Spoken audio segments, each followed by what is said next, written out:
Welcome to Card Corner. These are the cards. That's the corner. Today I'm going to be opening these Fleer 1995 Fox Kids Network Premier Edition trading cards. I used to watch a lot of these shows when I was a kid. It looks like it's like a bunch of different shows, which I think is pretty cool. Bobby's World, Spider-Man and Wolverine, a lot of Marvel stuff. You can see the different logos in the shininess here. With looks like Eek the Cat. That was one of my particular favorites. So I hope you get some Eek the Cat pictures. We've got the fellow cartoons, Babs and Buster Bunny. Gonna wish us luck. Make sure we get something good.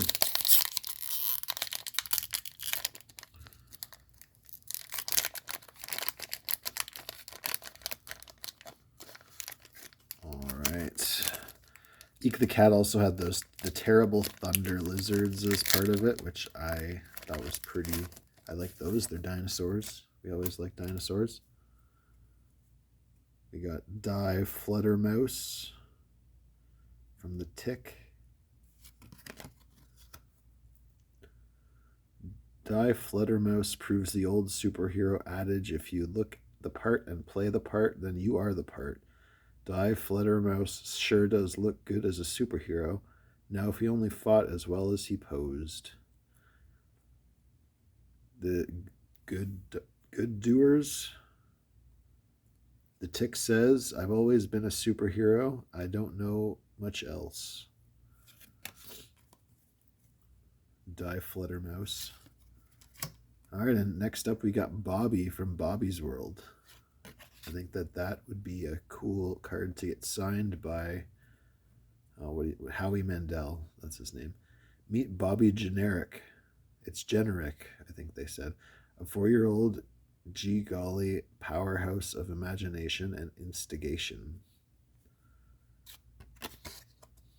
Nice. I like that we got Bobby. And next up is Phoenix from the X-Men. While the X-Men were on a mission in space, Jean Grey was going to sacrifice herself for the team. However, a cosmic entity known as the Phoenix bonded with Jean, and together they and the X-Men went on to save the universe. Under the bad influence of the Hellfire Club, Jean Grey and the Phoenix turned to evil, becoming the Dark Phoenix. All right, so we got X-Men cards. Next up is Kelly, Bobby's older sister. I think she talked with like a Valley Girl accent. When Bobby's sister isn't babysitting, she's at the mall, like, for sure. For sure, that was her stuff. Oh, and Dr. Octopus. I think I like him. So another hit in my opinion. Dr. Octopus. What does it say? Brilliant scientist Otto Octavius was working with his mechanical arms when a sudden explosion rocked his lab. The accident permanently bonded the mentally controlled arms to Octavius, thus creating the criminal Dr. Octopus. In Spider-Man comics, Dr. Octopus almost married Spider-Man's Aunt May. Unfortunately, Spider-Man was able to stop the wedding before it was too late. Nice. I like the second movie from the back in the day with Dr. Octopus in it. That was probably my favorite of those ones. All right, and last in that pack is the Carpeted Man. Carpeted Man is an indoor-outdoor plush pile of crime-fighting static electricity.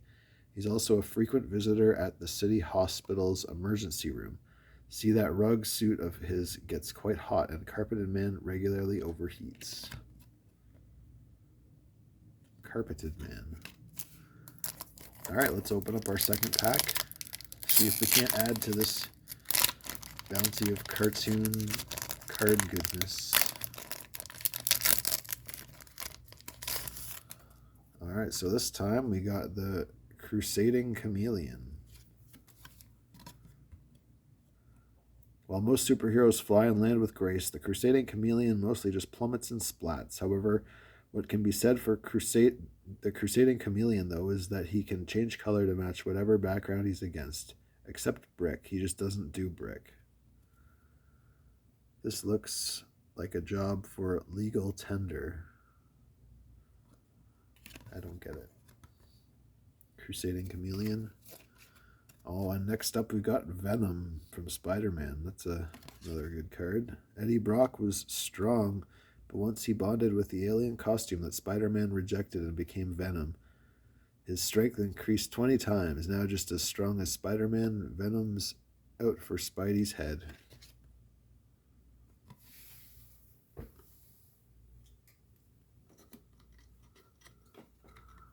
Alright, we'll add Venom. Sorry, Buster. Alright. Next up, we got the Hangout from the Tick. Looks like that's just their lair. The Diner, the All-American Hangout. A place with burgers and coffee at fair prices. A place that's open during really weird hours. A place that employs nice, clean workers. A place with spoons.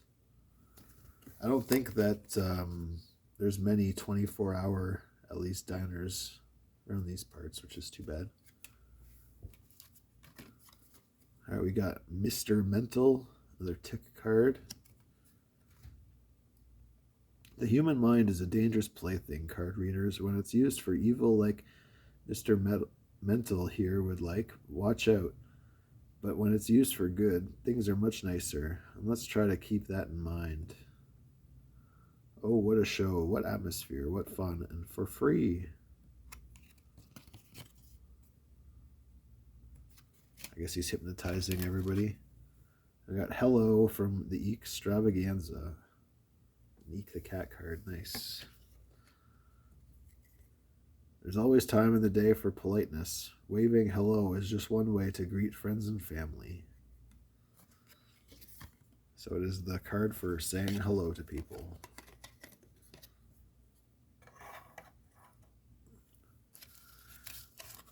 All right, and Captain Muskelage. Yeah.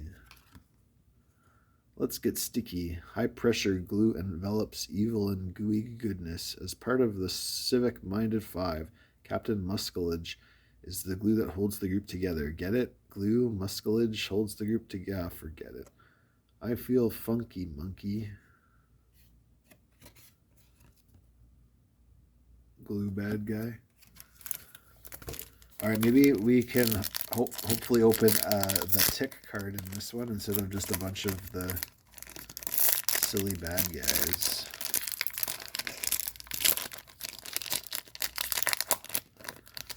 All right, and our last pack has nice Secret Agent the Tick. There are so many ways to fool evil. Dress like a tourist. Evil will never ask you for directions. Talk into your wrist radio. Evil will think you're nutty. And when all else fails, call yourself by a different name because evil is dumb as dirt. Secret Agent Tick.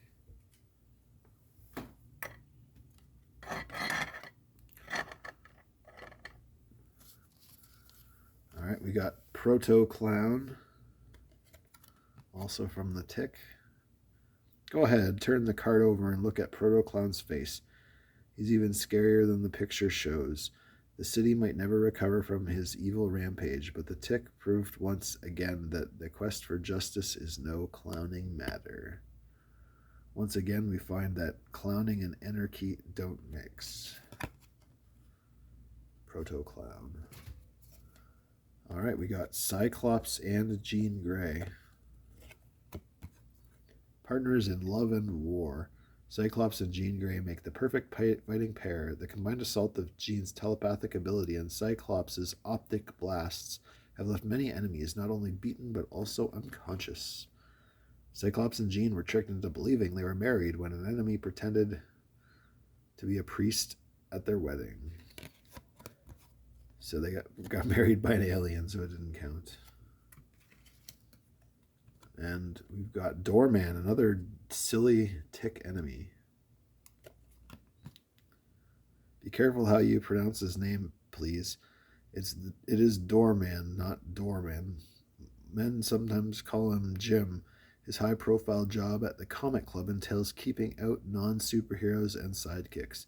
His doorman senses are keen, so crashers watch out. And we've got from Eek. I remember he was screaming a lot in an episode I tried to rewatch a little while ago.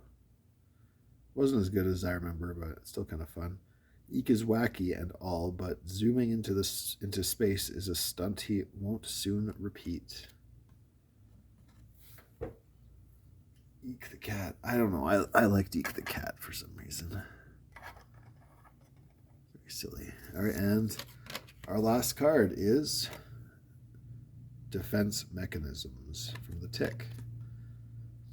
Ew, these tiny tick-like guys are really the Tick's defense mechanisms. Never did the Tick realize he was so darn defensive. Well, if you had these guys rampaging around your body, you'd be just a tad defensive too. All right, so these are the trading cards. I think that I like them, but I do think that they're perhaps a little bit too heavily weighted towards the Tick. There was 18 cards, and we got, let's see, 1, 2, 3, 4, 5, 6, 7, 8, 9, 10 Tick cards, so more than half. And we didn't really get the Tick card himself, as well as, I think it would have been nice to get, which guy? This guy who is also one of the main characters from the show that I remember. But it's pretty cool that we got Bobby, just not like doing something else like Eek over here, or Eek saying hello. It's just Bobby. Dr. Octopus is cool, and everyone's, I mean, you can never go wrong with Venom. So those were the Fox Fleer 1995 Fox Kids Network cards. Make sure you give this video a like and subscribe to my channel if you want to see more pack openings like this. Leave a comment. Let me know what you thought of the set in general and your favorite card specifically. And thanks for watching.